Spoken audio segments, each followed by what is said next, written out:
वंदे मातरम सुना दूं क्या? हो गया। अच्छा, मैं सरस्वती को प्रणाम करता हूँ, आप सबकी पावन उपस्थिति को प्रणाम करता हूँ। मैं जानता हूँ आप इतनी देर से किसको सुनने की प्रतीक्षा कर रहे हैं। भाभी जी की भाव भंगिमाएं बता रही हैं, ओ माय गॉड अभी एक और बचा है।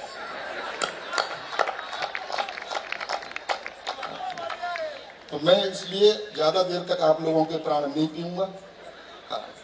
थोड़ी देर मैं आपका मन लगाना चाहता हूँ। डॉक्टर कुमार विश्वास मेरे बड़े भाई हैं, क्या शानदार परिचय उन्होंने मेरा दिया।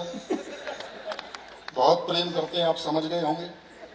वही प्रेम है इनका मेरे प्रति जो आजकल इनका केजरीवाल के साथ चल रहा है। हम और डॉक्टर साहब इकट्ठे जवान हुए, इसमें हंसने की क्या बात है। सच बता रहा हूं, हम और डॉक्टर कुमार इकट्ठे जवान हुए। वो बात अलग है कि जवान होकर मैं इकट्ठा। इन्होंने प्रेम प्यार की कविताएं लिखी, देश दुनिया में गाई, प्रयास मैंने भी किए। अच्छा, ये प्रेम प्यार की कविताओं से बहुत ज्यादा प्रभावित होने की जरूरत नहीं है। ये कॉलेज टाइम में जो कुछ हरकतें की गई होती हैं उसका काव्यानुवाद है। हाँ, कॉलेज तो मैं भी जाता था। अच्छा। हाँ, लेकिन मैं पढ़ने जाता था। प्रयास मैंने भी कि कोई प्रेमिका हो, लेकिन ऐसा नहीं, प्रेम में सब ठीक ठाक चलता है, ऐसा नहीं है। 17-18 देशों की यात्राएं मैंने इनके साथ की हैं। आप देख रहे थे मेरा क्या शानदार परिचय दे रहे थे। विदेश यात्राओं में मैं इनके साथ जाता हूँ, प्रेम करते हैं इसलिए ले जाते हैं, ऐसा नहीं है। वहां से इज्जत बचा के मैं ही लाता हूँ। तो सच बता रहा हूँ, बता रहे मोटा हो गया है। विदेश में किसी भी देश में हम जब बाहर निकलते हैं, इमिग्रेशन से बाहर निकलते हैं, विदेशी देखते हैं तो ज्ञान और कविता तो बाद में सुनेगा, पहले आदमी कद काठ ही देखता है। इन्हें देखते हैं तो कहते हैं भारत में भुखमरी है। बाद में मैं निकलता हूं तो समझ जाते हैं क्यों है। एक बार तालियां वालियां बजा दीजिए। अच्छा, इनके साथ वीआईपी व्यवस्था हमें मिल जाती है। आजकल वाई प्लस श्रेणी की सुरक्षा मिली हुई है। कमांडो आ जाते हैं भीड़ से बचाने के लिए, घेरा बनाओ घेरा बनाओ घेरा बनाओ। वो हमारे पास भी आ जाते हैं, घेरा बनाओ घेरा बनाओ। मैंने कहा भैया इनका बनाओ, मेरा तो बना हुआ है। बहुत प्रेम करते हैं, आपने देख लिया। इन्होंने प्रेम प्यार की कविताएं लिखी, प्रयास मैंने भी किए। ऐसा नहीं कि प्रेम में जैसा ये बताते हैं सब कुछ ठीक ठाक चलता है। प्रेम में कभी परिणाम दूसरी तरह के भी निकल के आते हैं। हो सकता है इनको दिखी और प्रेम का की नीली नीली आके तो वैसा लिख दिया। मुझे तो उसके बाप की लाल पीली पहले ही दिख गई थी। प्रयास किए, मैं बहुत सीधा सरल लिखता हूँ। आनंद लीजिएगा मेरे साथ क्या हुआ। अखियां लड़ गई, वाह नहीं, परिणाम सुनिए। अखियां लड़ गई, एक पल्ले पड़ गई, बात बढ़ गई, दिमाग को चढ़ गई। मेरी जिंदगी में एक कहानी और गड़ गई। इजहार किया तो 3-4 जड़ गई, महीनों की आशिकी मिनटों में झड़ गई। समझ रहा हूँ काफी लोटे पुटे लोग भी बैठे हैं। क्या शानदार पढ़ दिया साक्षी ने, शेर वेर सुनाए गजल के। मैं गजल वजल के चक्कर में पढ़ता नहीं हूँ। गजल सुनने के बाद सांसद जी ऐसा लगता है जैसे आदमी भावुक हो जाता है। गजल सुनने के बाद अचानक दूसरे लोक में चला जाता है। ऐसा लगता है जैसे अपनी 10-15 प्रेमिकाएं थी और वो छोड़ के चली गई। नहीं, मैं सच बता रहा हूँ। पिछले दिनों जगदीश सिंह साहब की गजल सुन रहा था तो मुझे लगा मेरी प्रेमिका मुझे छोड़ के चली गई, तो मैं 1 घंटे रोया। बाद में याद आया कि यार अपने तो कोई प्रेमिका थी ही नहीं, तो फिर 2 घंटे रोया। फिर याद आया कि यार अपन तो शादीशुदा है, तो पूरी रात रोया। तो इन चक्करों में मैं पढ़ता नहीं हूँ। मैं जिस तरह की कविताएं लिखता हूँ वो आप तक पहुंचाना चाहता हूँ। एक बहुत बात गंभीरता से कहना चाहता हूँ, डॉक्टर कुमार विश्वास चुहलबाजी कितनी भी कर लें, मजाक कितनी भी कर लें, लेकिन डॉक्टर कुमार विश्वास हिंदी काव्य मंच का वो कोहिनूर हीरा है जिसकी आभा में बैठ करके हम जैसे कंकड़ पत्थर भी कभी हो गए। हम लोग गूगल पर सर्च करते हैं, गूगल इनको सर्च करता है, गूगल हेडक्वार्टर तक जिनकी कविताएं पहुंची। एक बार जोरदार तालियां आप बजा दीजिए। मैं जिस तरह की कविताएं लिखता हूँ, एक तो व्यंग्य छड़काओं से आपको जोड़ना चाहता हूँ। प्रायोजकों को बहुत बहुत बधाई देना चाहता हूँ। इधर कंपटीशन में कोई दूसरा कार्यक्रम शुरू हो गया। ये विपक्षी पार्टी के लोग तो नहीं है? यहाँ बची नहीं है।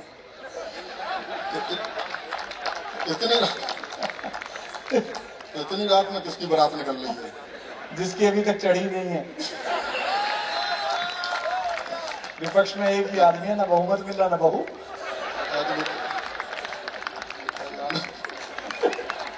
तालियां वालियां बजाए रहते हो यार। मैं आपका बहुत हितेश भाई आभार व्यक्त करता हूं कि आपने इतना अच्छा कार्यक्रम कराया और हम लोग 2 घंटे से लगे हुए हैं। आपने स्वयं ने चाय पी, सब कुछ खाया, लेकिन मंच पर चाय तक न पहुंचाई, इसके लिए मैं आपका बहुत आभारी हूँ। चाय वाले के प्रदेश में आके हमारे साथ ये होगा, ये हमने नहीं सोचा था। भाई साहब, आप पेमेंट कम कीजिए, चाय की भी नहीं छोड़ते हो। डॉक्टर कुमार विश्वास जितना पैसा लेते हैं, सच बता रहा हूं मैं, इतना वित्त लेते हैं कि आयोजक चित्त हो जाता है। तो चाय कहां से आए? देख लो, पिलवा दो इनको, वरना दिक्कत होगी भाई। बाकी कवियों को तो पिलवा ही दो। नहीं, सच बता रहा हूं मैं। अरे ये तो अद्भुत ही कर रहा है भाई। इधर 2 पुलिस वाले भेजो ताकि पता चले। वो उधर से भी वही करेंगे, 2 पुलिस वाले उधर भेजो। चलिए कोई नहीं। शेर भी वहीं पढ़ दिया जिसकी बारात निकलने की बात चल रही थी। चलिए कोई नहीं, आपको बहुत बहुत बधाई देना चाहता हूँ। आपने हिंदी के कवि बुलाए, कवि सम्मेलन करवाया, वरना कुछ भी करा सकते थे जितने पैसे ये लेते हैं।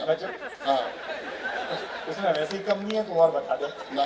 रॉक पॉक तमाम कुछ भी करा सकते थे, लेकिन कहीं न कहीं आप संस्कारों को जिंदा रखे हुए हैं, भारतीय संस्कृति को जिंदा रखे हुए हैं। मैं सीधे सीधे हास्य व्यंग का गीत आप तक पहुंचाना चाहता हूं और इसकी भूमिका में बताना चाहता हूं। एक संस्कारवान किसान का बेटा पढ़ने के लिए विदेश चला गया। वहां उसका प्रेम एक मॉडर्न लड़की से हो गया जो पूरी तरह पाश्चात्य रंग में रची बसी थी। और रची बसी क्या थी? लिपि पुती थी। कुछ दिनों बाद उसे लगा कि इसके साथ मेरा निर्वहन नहीं हो सकता, इसके साथ नहीं निभ सकती। तो उसने उसे पत्र लिखा कि मैं तुम्हें प्यार नहीं दे पाऊंगा। और क्यों नहीं दे पाऊंगा, सारे तर्क उसने उसमें लिखे, वो आप तक पहुंचाना चाहता हूं। एक बार तालियां बजा करके माहौल दे दीजिए।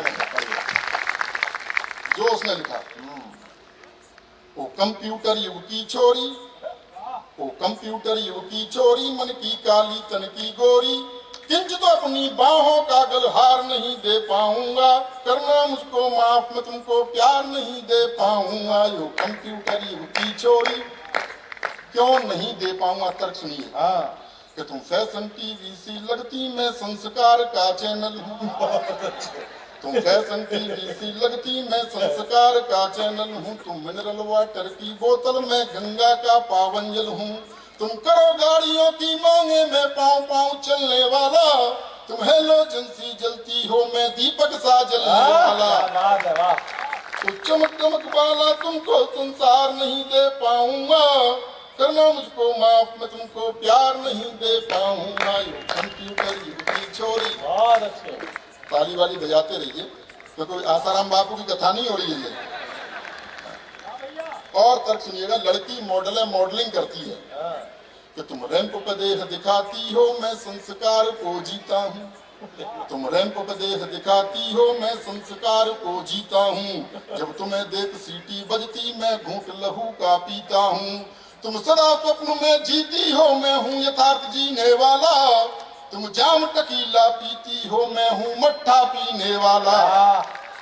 तो फास्ट फूड भी मैं तुमको हर बार नहीं दे पाऊंगा, करना मुझको माफ, मैं तुमको प्यार नहीं दे पाऊंगा। कंप्यूटर युग की छोरी। और तर्क सुनिएगा, बहुत अच्छे। कि तुम क्लॉक अलार्म से न जगो, मैं कॉकबान से जगता हूँ।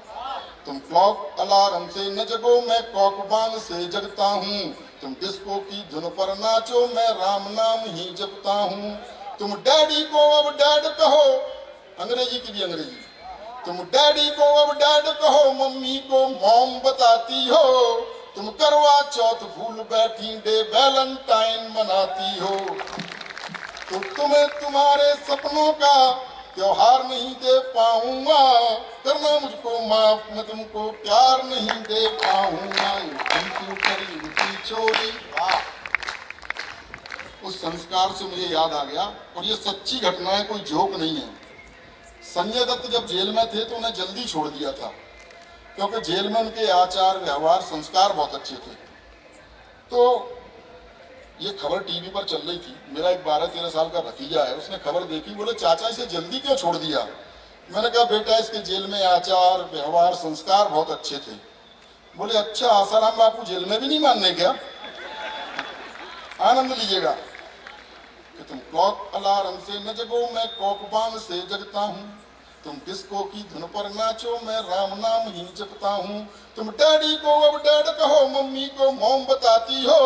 तुम करवा चौथ भूल बैठी, डे वैलेंटाइन मनाती हो। तो तुम्हें तुम्हारे सपनों का त्योहार नहीं दे पाऊंगा, करना मुझको माफ, मैं तुमको प्यार नहीं दे पाऊंगा। यू कंप्यूटर यूपी छोरी कि तुम पॉप म्यूजिक सी बजती, मैं बंसी की धुन का धुनिया। तुम पॉप म्यूजिक सी बजती, मैं बंसी की धुन का धुनिया। मुझ पर डॉट फोन भी ना, तुम पर इंटरनेटी दुनिया। तुम मोबाइल के मैसेज सी, मैं पोस्ट कार्ड लिखने वाला। तुम टेडी बियर सी लगती, मैं गुब्बारा उड़ने वाला। तो भौतिकवादी सुख साधन संचार नहीं दे पाऊंगा, करना मुझको माफ, मैं तुमको प्यार नहीं दे पाऊंगा। कंप्यूटर यूपी छोरी। अच्छा है। अंतिम मंद पढ़ता हूँ, और इसमें कुछ प्रतीक राजनीति से हैं। कवियों का, साहित्यकारों का किसी भी राजनीतिक दल से कोई लेना देना होता नहीं है। मस्ती में लिखा है, मस्ती में सुन लीजिएगा। और इसमें जो अंतिम नाम आए उन्हें प्रणाम कर लीजिएगा, क्योंकि वो हमारे कुनबे से भी थे। कि मैं धरती पुत्र मुलायम सा, तुम हो कठोर माया जैसी। मैं धरती पुत्र मुलायम सा, तुम हो कठोर माया जैसी। मैं सिंह गर्जना वाला हूँ, तुम हथनी की काया जैसी। तुम सब कुछ अपना हार चुकी, तुम सब कुछ अपना हार चुकी, मैं जीता हुआ जुआरी हूँ। तुम इटली की रानी जैसी, मैं देसी अटल बिहारी हूँ। तो तुमको अपने जीवन की सरकार नहीं दे पाऊंगा, करना मुझको माफ, मैं तुमको प्यार नहीं दे पाऊंगा। बहुत बहुत धन्यवाद।